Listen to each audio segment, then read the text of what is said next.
Según las estimaciones, al menos 480 millones de personas tienen el idioma español como su lengua nativa y más otros 90 millones de hablantes en el mundo, lo que la convierte en una de las 5 lenguas más importantes de la Tierra. Siendo el español el idioma oficial de este canal, en día de hoy hemos optado por contarles un poco del origen y su evolución a través de la historia, aunque cabe aclarar que una lengua está en constante transformación a lo largo del tiempo y el español que hablamos hoy no será el mismo que se hable dentro de. Como ocurre en la mayoría de historias del mundo occidental, debemos remontarnos al Imperio Romano. Durante su periodo de máxima expansión, Roma controlaba el territorio, desde la península ibérica hasta parte de Eurasia y Medio Oriente y el norte de África, toda la costa mediterránea hasta Britania y Europa Occidental. La lengua oficial del imperio era el latín, una lengua que a su vez deriva de un grupo de lenguas conocidas como indoeuropeas, pero no nos remontaremos más en el tiempo. Los territorios controlados por Roma poco a poco fueron adoptando el latín como su lengua, dejando atrás los dialectos de sus respectivas regiones. Enfocándonos en la península ibérica, los habitantes de esta región hablaban ibéricos, centibérico, cántabro, astur y vasco, entre otros dialectos. En el siglo III a.C., los romanos adhirieron esta región a sus territorios y empezó un periodo conocido como romanización. La romanización consistía en la adaptación al estilo de vida que imponía Roma a sus regiones, tanto así que incluso la gente poco a poco dejó de hablar sus propios dialectos y se acostumbraron a hablar latín vulgar, la lengua de la plebe romana. Salvo en vasco, las otras lenguas primitivas de Iberia murieron en el siglo I después de Cristo aproximadamente. Tras mucho tiempo de crisis, el Imperio Romano terminó fragmentándose, lo que provocó que las regiones quedaran aisladas y surgieran reinos bárbaros por toda Europa. Como dejó existir la uniformidad del Imperio Romano, cada pueblo empezó a deformar el latín a su antojo, lo que provocó que en el vasto tiempo surgieran las lenguas romances. Se calcula que alrededor del año 800. En término romance, deriva de romanizar o a la manera romana, y es con este término que distinguimos a las lenguas que surgieron a partir del latín vulgar de Roma: español, portugués, catalán, francés, italiano, rumano, entre otras. Para este entonces, nuestra lengua se puede identificar como romance castellano, en una pequeña región que posteriormente pasaría a conocerse como el Reino de Castilla.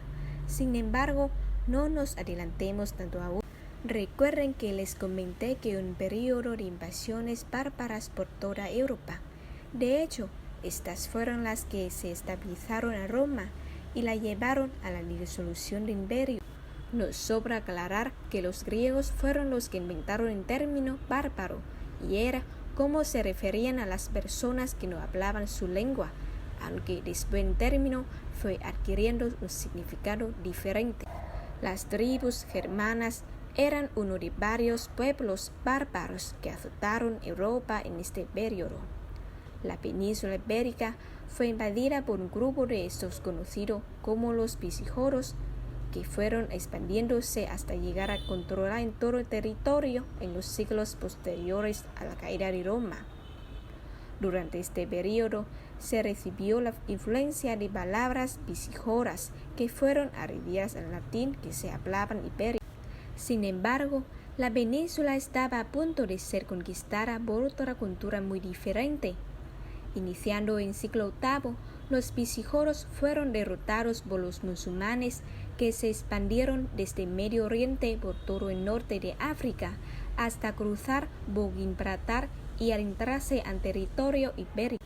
Era tan débil el control de los visigodos que en tan solo 8 años los nuevos conquistadores se hicieron con el control de casi toda la península y rebautizarse en territorio como Andaluz.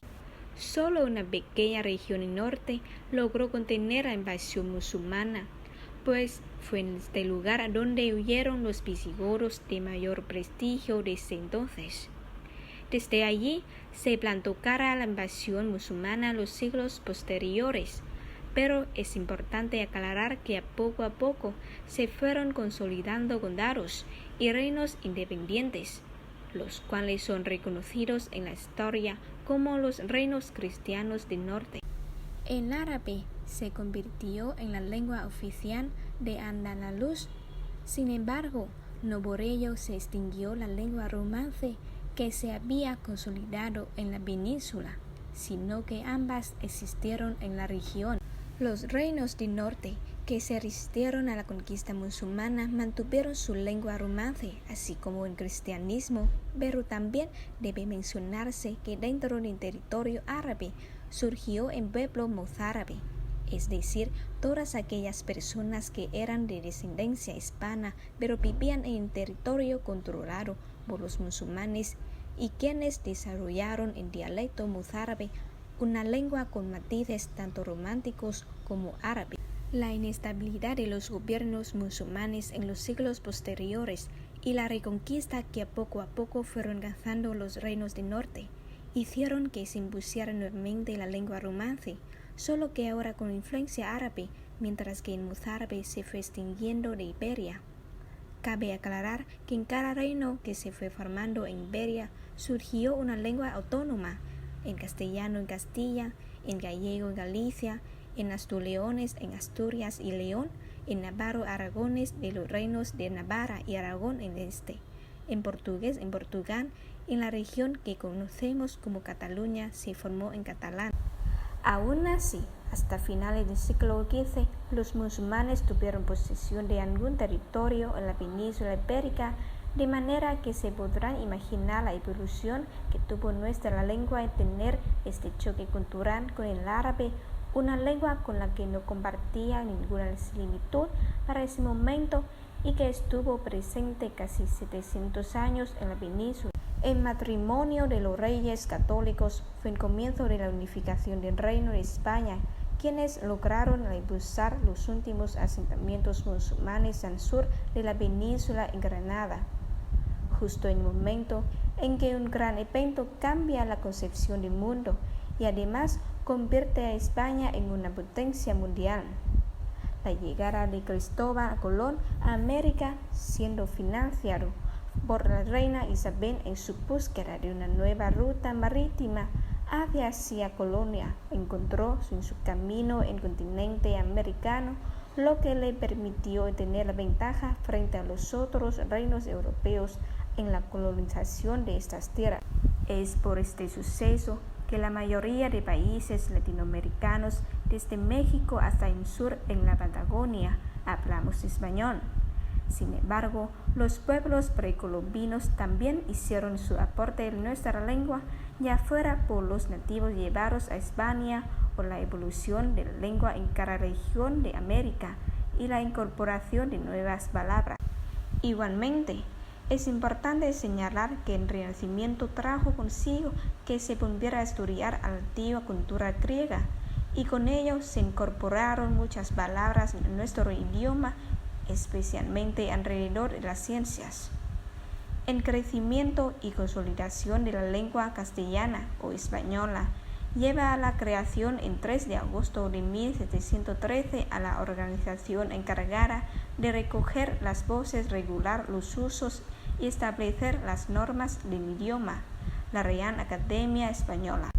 Hoy en día, fenómenos como la globalización o la Internet han conseguido que idiomas de todo el mundo, en inglés principalmente, introduzcan términos en otras lenguas, una evolución que se genera por el intercambio cultural que tenemos hoy en día con facilidad con cualquier otro lugar del planeta.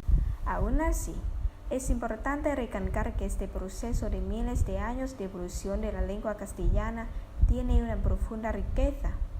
El idioma es un tesoro invaluable y desde aquí queremos que todos tomemos conciencia en la importancia de preservarlo y velar por su correcto uso siguiendo las normas ortográficas y de gramática que leemos tanto en español, sin importar desde qué país del mundo nos estén siguiendo. Y es por eso que quiero agradecer de forma este video.